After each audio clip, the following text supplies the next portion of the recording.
ನಿನ್ನೆ ಅಥಣಿಯಲ್ಲಿ ಇದ್ದಾಗ DCC ಬ್ಯಾಂಕಿನ ಎಂಪ್ಲಾಯೀಸ್ ಅಧ್ಯಕ್ಷರಂತ ಕೊರೇನ್ ಅವರು ಮೇಲೆ ಮಾರಣಾಂತಿಕ ಹಲ್ಲೆ ಸ್ಥಳೀಯ ಶಾಸಕ ಅಂತ ಲಕ್ಷ್ಮಣ್ ಸವದಿ ಅವರಿರ್ಬೋದು, ಅವರ ಪುತ್ರ ಅಂತ ಚಿದಾನ್ ಸವದಿ ಅವರು ಮಾರಣಾಂತಿಕ ಹಲ್ಲೆಯನ್ನು ಮಾಡಿದ್ರು ಅನ್ನುವಂಥದ್ದನ್ನು ಅವರೇ ಸ್ವತಃ ಮಾತನಾಡಿದ್ದನ್ನು ಕೇಳಿದ್ದೀನಿ. ಆಮೇಲೆ ಸುಮಾರು 12 ಗಂಟೆಗೆ ನಾನು ಕೂಡ ಅಥಣಿ ಸಿವಿಲ್ ಹಾಸ್ಪಿಟಲಲ್ಲಿ ಅಡ್ಮಿಟ್ ಇದ್ದರು, ಹೋಗಿ ಭೇಟಿ ಆದೆ. ನೋಡಿದಾಗ ನಾನು ಭಾಳ ಸ್ಪಷ್ಟಪಡಿಸ್ತೀನಿ, ರಾಜಕಾರಣ ಇವತ್ತು ಇರ್ತದೆ ಹೋಗ್ತದೆ, ಆದರೆ ಇಂಥ ಒಂದು ವೈಯಕ್ತಿಕವಾಗಿ ಒಬ್ಬ ಶಾಸಕರಾಗಿ ಜವಾಬ್ದಾರಿಯಲ್ಲಿದ್ದಂಥವರು ಅವರ ಪುತ್ರರು ಮನೆಗೆ ಬಂದವರನ್ನು ಬಡಿಯೋದು, ಇದನ್ನು ನಾನು ಭಾಳ ತೀವ್ರವಾಗಿ ಖಂಡನೆಯನ್ನು ಮಾಡ್ತೀನಿ. ಕಾರಣ ಹೇಳಿದ್ರಂಥವ್ರು ಇಲ್ಲ, ಅವರು ಅಳಿಯ ಒಬ್ಬರು ಅಲ್ಲೇ DCC ಬ್ಯಾಂಕ್ನಲ್ಲಿದ್ದರು, ಶಂಕರ್ ಅನ್ನುವಂಥವ್ರನ್ನು, ಅವರ ಟ್ರಾನ್ಸ್ಫರ್ದಲ್ಲಿ ನಿನ್ನ ಪಾತ್ರವಿದೆ ಅನ್ನುವಂಥದ್ದನ್ನು ಒಂದು ಮನಸ್ಥಿತಿ. ನಾನು ಕೇಳ್ತೀನಿ, ಇವರು ಎಂಪ್ಲಾಯೀಸ್ ಏನು ಪಾತ್ರ ಇದೆ? ತಾವು ಡೈರೆಕ್ಟರ್ ಇದರಿ, ಕಮಿಟಿ ಬೋರ್ಡ್ ಒಳಗೆ ನಿರ್ಣಯ ಆಗಿ ಸುಮಾರು ಇವ್ರ ಜೊತೆಗೆ ಸಾಕಷ್ಟು ಜನರನ್ನು ಒಂದು ನಿಯಮಾನುಸಾರವಾಗಿ ಬದಲಾವಣೆಯನ್ನು ಮಾಡಿದ್ದಾರೆ. ಅಂಥದ್ದು ಬಿಟ್ಟು ವೈಯಕ್ತಿಕವಾಗಿ ದ್ವೇಷವನ್ನು ಆಯಿತು ಅಥವಾ ಇವರು ಕರೆಸಿ ಬಡಿಯುವಂಥದ್ದು ಇದು ಭಾಳ ಖಂಡನೀಯ ಮತ್ತು ಅಥಣಿ ಬಿಹಾರ ಆಗ್ತದೆ ಅಂತ ಹೇಳಿದ್ರೆ ತಪ್ಪಾಗಲಿಕ್ಕೆ.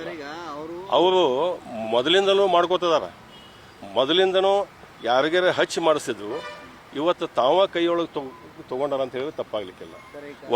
ಒಂದೇ ಒಂದು ಘಟನೆ, 2-3 ಘಟನೆ ಹೇಳ್ತೀನಿ ನಾವು ಅಪ್ಪ ಸಾಹೇಬ್ ಅವತಾಡೆ ಅಂಥೇಳಿ ಮಾಜಿ ಜಿಲ್ಲಾ ಪಂಚಾಯತ್ ಸದಸ್ಯರು, ಮೊದಲಿಂದಲೂ BJPಯಲ್ಲಿ ಇದ್ದಂಥವ್ರು, ಅವರು 23 ಇವ್ರ ಜೊತೆಗೆ ಹೋಗಲಿಲ್ಲ ಅಂಥೇಳಿ ಅವರ ಧರ್ಮಪತ್ನಿಯವರನ್ನು, ಸಹೋದರಿ ಸ್ವಲ್ಪ ಅಂಗವಿಕಲರ, ಅಂಗನವಾಡಿಯಲ್ಲಿ ಕೆಲಸ ಮಾಡ್ತಿದ್ರು ದರ್ದಾಬಟ್ಟಿ ಒಳಗೆ, ಅಂಥವರನ್ನು 20 ಕಿಲೋಮೀಟರ್ ದೂರಗಡೆ ಟ್ರಾನ್ಸ್ಫರ್ ಮಾಡಿಸುವಂಥದ್ದು. ಮಲ್ಲಿಕಾರ್ಜುನ ಅಂದಾನಿ ಅಂಥೇಳಿ ನಮ್ಮ ಜೊತೆಗೆ ಇರ್ತಾರೆ, ಅವರ ಅತ್ತಿಯವರನ್ನು ಕಾಗವಾಡದಲ್ಲಿ ಇದ್ದಂಥವ್ರನ್ನ ಜಿಲ್ಲಾ ಬಿಟ್ಟು ಹೊರಗೆ ಹಾಕ್ರಂತ ಹೇಳಿ ಮಾಡುವಂಥವ್ರು. ಹೆಣ್ಮಕ್ಳು ಟ್ರಾನ್ಸ್ಫರ್ ಬಿಟ್ಟಿಲ್ಲ ಅವರು. ಅಂದರೆ ಈ ಒಂದು 2-3 ಎಕ್ಸಾಂಪಲ್. ಪೊಲೀಸ್ ಸ್ಟೇಷನ್ನು ಇವತ್ತು ಸಂಪೂರ್ಣವಾಗಿ ಅವರ ಕೈಗೊಂಬೆ ಆಗಿದೆ ಅಂತ ಹೇಳಿದ್ರೆ ತಪ್ಪಾಗಲಿಕ್ಕಿಲ್ಲ.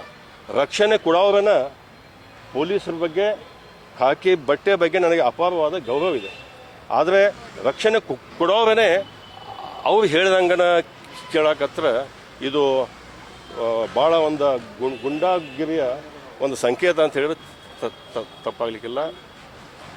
ಅಂದ್ರೆ ದ್ವೇಷ ರಾಜಕಾರಣ ಅತಿಯಾಗಿದೆ ಅಂತ ತಾಲೂಕಿನಲ್ಲಿ. ದ್ವೇಷ ರಾಜಕಾರಣ ಅವರು ಶಾಸಕ ಮಾತಾಡಿದ್ದನ್ನು ಕೇಳ್ತಾ ಇದ್ದೆ ನಾವು. ಇಲ್ಲ, ಇದು ಗೋಕಾಕ ಇದಾವ್ದ ಪ್ರಚೋದನೆ ಐತೆ ಅಂತೇಳಿ.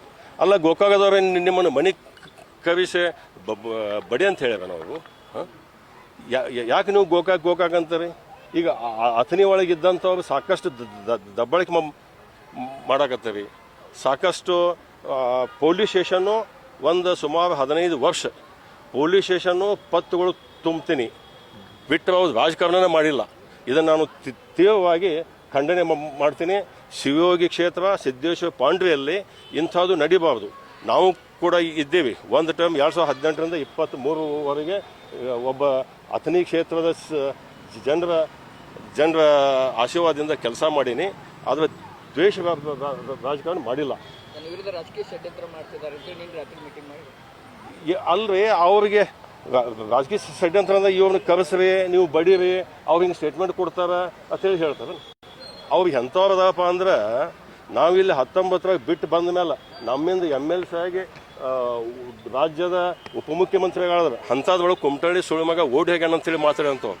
ಆಮೇಲೆ ಅದಷ್ಟು ದಣಿಗೆ ಎದ್ದ ಮೇಲೆ ಈ ಕುಮಟಳ್ಳಿ ಅಲ್ಲ ಮತ್ತೊಬ್ಬ ಕುಮಟಳ್ಳಿ ನಮ್ಮ ಆತ್ಮೀಯ ಅದಾನಂದ್ರೆ ಅವನ ಹೆಸರು ಕೇಳಿ ಹೇಳಿಲ್ಲ. ನಾವೊಬ್ಬ ಕುಮಟಳ್ಳಿ ಸಮಾಧಾನ ಅದೀನಿ, ಮತ್ತೊಬ್ಬ ಕುಮಟಳ್ಳಿ ತಿರ್ಸಟ್ಟಿದ್ದಂದ್ರೆ ಅದಿರಲಿ, ಅದು ರಾಜಕಾರಣ ಬೇಡ. ನಾನು ಮತ್ತೊಂದು ಮಾಡಿದ ಘಟನೆ, ಅವರು ಏನು ತಪ್ಪಾದ್ರೂ ಅದನ್ನು ಡಿಫೆಂಡ್ ಮಾಡೋದು ಅದಕ್ಕಿಂತನೂ ಘೋರ ಅಪವಾದ. ಏನೋ ಮಾಡಿದ್ರೂ ಅದನ್ನು ಇಲ್ಲ, ಏನೋ ಘಟನೆ ಆಗಿದೆ ಅಂಥೇಳಿ ಮತ್ತೆ ಅವರಿಗೆ ಕರ್ಕೊಂಡು ಟ್ರೀಟ್ಮೆಂಟ್ ಕೊಡಿಸಿ ಯಾವುದಾದ್ರು ಒಂದು ಮಾಡಬೇಕಾಗಿತ್ತು. ಕೇಸ್ ಆಗಿಲ್ಲ.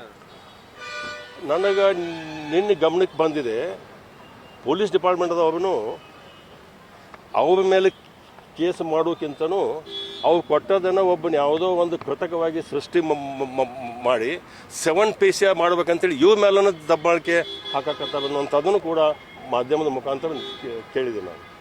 ಇದು ಖಂಡನೀಯ. ಅಥಣಿ ಕ್ಷೇತ್ರದಲ್ಲಿ ಸುಮಾರು ಇತಿಹಾಸದಲ್ಲಿ ಹಿಂಗೆ ಎಂದೂ ಆಗಿದ್ದಿಲ್ಲ, ಆಗಬಾರ್ದು. ಮತ್ತು ರಾಜಕೀಯ ಇದೇ ಇತ್ತಪ್ಪ ಅಂದರೆ ಆ ಶಿವಯೋಗಿ ಸಿದ್ದೇಶ್ವರನ ನೋಡ್ಕೋಬೇಕು ಅಂತೇಳಿ ನಾನು ಭಗವಂತನಲ್ಲಿ ಪ್ರಾರ್ಥನೆ ಮಾಡ್ತೀನಿ. ಮಾಡ್ಕೊಳ್ಳೋದಿಲ್ಲ ನಾವು. ಅಲ್ಲ, ನೀವು ಕೊಡ್ತಾ ಇಲ್ಲ ಅನ್ನುವಂಥದ್ದು ಎಸ್ ಪಿ ಸರ್ ಕೊಟ್ಟಿದ್ದಾರೆ ನಾವು ಅಲ್ಲಿ ಅವರು. ಒಳಗೂ ಕೇಳಿದ್ವಿ, ಕೊಡ್ಲಿಲ್ಲ ಅವರು. ಮತ್ತೆ ಇಲ್ಲ ನನಗೆ ಅವ್ರು ಕೊಟ್ಟಾರೋ ಬಿಟ್ಟು ಅಲ್ಲಲ್ಲ, ಒಂದು ನಿಮಿಷ, ಅದು ವೈಯಕ್ತಿಕವಾಗಿ ಅವ್ರು ಕೊಟ್ಟಾರೋ ಇದು ಮಾಡ್ಯಾರೋ ನನಗೆ ಗೊತ್ತಿಲ್ಲ. ಇದರಲ್ಲಿ ನಾನು ವೈಯಕ್ತಿಕವಾಗಿ ರಾಜಕೀಯ ಅಲ್ಲ, ಈ ಘಟನೆಯನ್ನು ಖಂಡಿಸ್ತೀನಿ. ಈ ಎಷ್ಟೋ ಕಡೆ ಎಲ್ಲರೇ ಬಡದಾಡಿದ್ದು ನೋಡಿದ ಮೇಲೆ ಇಷ್ಟೆಲ್ಲ ಸಾವಿರಾರು ಜನರು ಯೂನಿಯನ್ದವರು ಸ್ಟೇಷನ್ ಮುತ್ತಿಗೆ ಹಾಕಿದ್ದಾರೆ. ಇಷ್ಟೆಲ್ಲ ಹಾಕಿದ ಮೇಲೂ ನೀವು ಇನ್ನೂ ಕೇಸ್ ಕೊಟ್ಟಿಲ್ಲ ಅಂತಂದರೆ ಇದಕ್ಕೆ ಉತ್ತರ ಇಲ್ಲ ಅಂತ ಅನಿಸ್ತದೆ. ಹಾಕೋಬೇಕಾಗಿತ್ತು, ಅದು ಸಾಕಷ್ಟು ಅದಾವ.